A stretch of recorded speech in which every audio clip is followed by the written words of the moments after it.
ഏതാണ്ട് ഒപ്പത്തിനൊപ്പമുള്ള മത്സരം കാഴ്ചവെക്കാൻ കഴിയുന്ന സ്ഥലങ്ങളാണ്. അതുകൊണ്ട് ഒരു 6000 വോട്ടുകളുടെ ലീഡ് നില ആദ്യത്തെ 3 പഞ്ചായത്തുകൾ എണ്ണിക്കഴിയുമ്പോൾ നിലനിർത്താൻ കഴിഞ്ഞാൽ വിജയപ്രതീക്ഷ UR പ്രദീപിന് വെച്ച് പുലർത്താം. പക്ഷേ പാലക്കാട്ട് കൃഷ്ണകുമാറിന്റെ കാര്യം കുറച്ച് കഷ്ടത്തിലാണ് എന്ന കാര്യത്തിൽ സംശയമില്ല. 858 വോട്ടുകളുടെ ലീഡ് മാത്രമാണ് അവരുടെ ശക്തി കേന്ദ്രങ്ങളിൽ അവിടെ നേടാൻ കഴിയുന്നത്.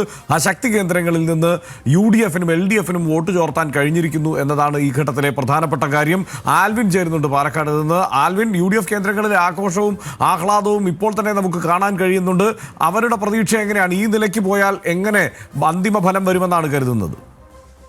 വലിയ ആവേശം തന്നെയാണ് UDF പാളയത്തിലുള്ളത്. ഇപ്പോൾ നമുക്ക് അറിയാവുന്നതുപോലെ 1ാം റൗണ്ട് കഴിഞ്ഞ 2ാം റൗണ്ടിലേക്ക് എത്തുമ്പോൾ സി കൃഷ്ണകുമാറിന്റെ ഭൂരിപക്ഷം അല്ലെങ്കിൽ ലീഡ് നില വളരെ കുറയുന്നു എന്നുള്ളതാണ് ഏറ്റവും ശ്രദ്ധേയം. അതിൽ ഏറ്റവും ശ്രദ്ധേയമായി കാണേണ്ടത് പുത്തൂര്, കൽപ്പാത്തി തുടങ്ങിയ മേഖലകളാണ് ഇപ്പോൾ എണ്ണിക്കഴിഞ്ഞിട്ടുള്ളത്. പുത്തൂര്, കൽപ്പാത്തി എന്നൊക്കെ പറയുന്നത് BJPയുടെ ശക്തി കേന്ദ്രമാണ്. വലിയ തോതിൽ വോട്ട് വരേണ്ട ഒരു കേന്ദ്രമാണ്. ഇവിടെയാണ് രാഹുലിന് ഏതാണ്ട് മുന്നേറ്റം നടത്താൻ കഴിഞ്ഞിരിക്കുന്നത് എന്നുള്ളതാണ് ഏറ്റവും ശ്രദ്ധേയം. അതുകൊണ്ട് തന്നെ ഇതൊരു പാർലമെന്റ് തെരഞ്ഞെടുപ്പിന്റെ ട്രെൻഡിലേക്ക് പോകുന്നു എന്ന് വേണം ഈ ഒരു ഘട്ടത്തിൽ നമുക്ക് മനസ്സിലാക്കാൻ. പാർലമെന്റ് തെരഞ്ഞെടുപ്പിന്റെ ട്രെൻഡിൽ ഏതാണ്ട് ആദ്യഘട്ടങ്ങളിൽ ഇത്തരം ലീഡ് നിലയാണ് ഉണ്ടായിരുന്നതെങ്കിൽ ഇപ്പോൾ അതേ ലീഡ് നില ഈ ഉപതെരഞ്ഞെടുപ്പിലും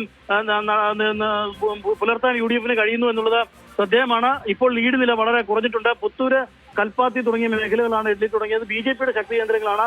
ഇവിടെ BJP പിന്നിലേക്ക് പോയിരിക്കുന്നു ഇപ്പോൾ എന്നുള്ളതാണ് ഏറ്റവും ശ്രദ്ധേയം. ഇവിടെ മുന്നേറ്റം നടത്താൻ UDF-ന് നിലവിൽ ആയിട്ടുണ്ട്. അങ്ങനെയെങ്കിൽ ഇത് ഒരു കഴിഞ്ഞ പാർലമെന്റ് തെരഞ്ഞെടുപ്പിലെ ട്രെൻഡിലേക്ക് പോകുമെന്നുള്ളതാണ്. അല്പം മുമ്പ് പ്രവർത്തകർക്ക് ആവേശം കൊടുത്തുകൊണ്ട് VK ശ്രീകണ്ഠൻ ഇവിടെ തെരഞ്ഞെടുപ്പ് കമ്മിറ്റി ഓഫീസിലുണ്ട്. രാഹുൽ മാങ്കൂട്ടത്തിൽ അടക്കമുള്ള ആളുകൾ ഉണ്ട് ഇവിടെ. ഇവർ വലിയ ആവേശം പ്രവർത്തകർക്കിടയിലേക്ക് നീങ്ങുന്നുണ്ട്. അവർ 5 റൗണ്ട് വരെ കാത്തിരിക്കുകയാണ്. കൗണ്ടിംഗ് ഏജന്റ് ആയിട്ട് പോയ VK ശ്രീകണ്ഠൻ ഇപ്പോൾ തന്നെ ഇറങ്ങി ഓടി തെരഞ്ഞെടുപ്പ് കമ്മിറ്റി ഓഫീസിൽ എത്തിയിട്ടുണ്ടെങ്കിൽ ആഹ്ലാദ പ്രകടനത്തിൽ പങ്കെടുക്കണം എന്ന് തോന്നൽ കൊണ്ടായിരിക്കും. മാത്രമല്ല ആ പ്രതീക്ഷ എന്താണ് ലീഡ് കാണുമ്പോൾ തന്നെ കാര്യങ്ങൾ മനസ്സിലായിട്ടുണ്ടോ? 2 കാര്യങ്ങളുണ്ട്. അതായത് നമ്മളിപ്പോൾ മൊത്തം സ്ഥാനാർത്ഥികളിൽ മുഖത്ത് ക്യാമറ വെക്കാൻ പറ്റുന്ന ഒരേ ഒരാളേ ഉള്ളൂ, സി കൃഷ്ണകുമാറാണ്. അദ്ദേഹം കൗണ്ടിംഗ് സെന്ററിലേക്ക് പോയിട്ടില്ല. എന്ന് വെച്ചാൽ എനിക്ക് തോന്നുന്നു അദ്ദേഹത്തിന് ആദ്യം മുതൽ തന്നെ വല്ല സൂചനയുണ്ടോ എന്ന് തോന്നുന്നു. അദ്ദേഹത്തിന്റെ പാർട്ടി ഓഫീസിൽ ഇരുന്നിട്ടാണ് ഈ കൗണ്ടിംഗ് കണ്ടുകൊണ്ടിരിക്കുന്നത്.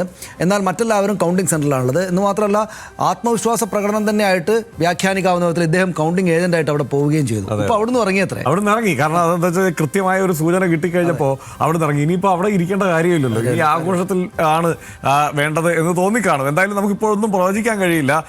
എന്നാലും ഈ പോക്ക് കണ്ടാൽ 858 വോട്ടുകൾ എന്ന നിലയ്ക്ക് അത്രയും മാത്രം ലീഡ് എന്ന നിലയ്ക്ക് കൃഷ്ണകുമാറിന് അധികം മുന്നോട്ട് പോകാൻ കഴിയില്ല. ആ കാര്യത്തിൽ സംശയമില്ല. കാരണം